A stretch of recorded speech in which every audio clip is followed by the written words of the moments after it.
মাত্র 1 কাপ বেসন দিয়ে যদি বাড়িতে এত পারফেক্টলি বুন্দিয়া বানানো যায় তাহলে বাইরে থেকে কেন কিনবো বলো তো?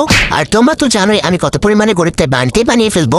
প্রথমে এখানে 1 কাপ বেসন নিয়ে নিলাম আর 1 কাপ বেসনের জন্য 1 কাপের থেকে একটু কম পরিমাণে পানি নিলাম। এখন এই পানিটা বেসনের মধ্যে কিন্তু 2-3 বার আমি দিয়ে দেবো। প্রথমে কিন্তু সবটা দেবো না, অর্ধেকটা দেবো। অর্ধেক পানি দেওয়ার পরে কিন্তু বেসনটাকে খুব ভালোভাবে ফেটিয়ে নিতে হবে। বেসনটা কিন্তু খুব ভালোভাবে ফেটিয়ে না নিলে বুন্দিয়া কিন্তু পারফেক্টলি হবে না।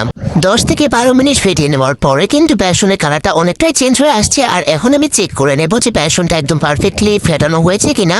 তো এভাবে পানির উপরে বেসনে একটু ফোঁটা দিলে যদি উপরের দিকে ভেসে ওঠে তাহলে কিন্তু বুঝতে হবে এটা বুন্দিয়ার জন্য একদম পারফেক্ট হয়েছে। যেহেতু বেসনের ডোটা উপরের দিকে উঠে আসছে তাই এখানে আমার বেসনটা আর ফেটানো লাগবে না। এখানে আমি বাকি যে পানিটা রেখেছিলাম ওই পানিটা আবারও 2 ধাপে কিন্তু দিয়ে দেবো। প্রথমে একটু দিয়ে দিলাম, তারপর মিক্স করে আবারও কিন্তু দিয়ে দেবো। তো এখানে আমি 2 ধাপে পানি দিয়ে দিয়েছি আর বেসনের ঘনত্বটা কিন্তু ঠিক এমন হবে।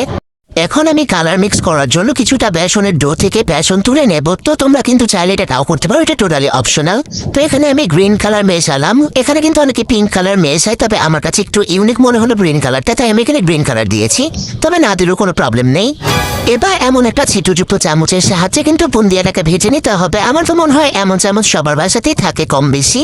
তো এখন এভাবে কিন্তু আমি ভেজে নিলাম বুন্দিয়াগুলোকে। তো এগুলো কিন্তু খুব বেশি হিটে ভাজা যাবে না, একদম লোতে ভাজা লাগবে।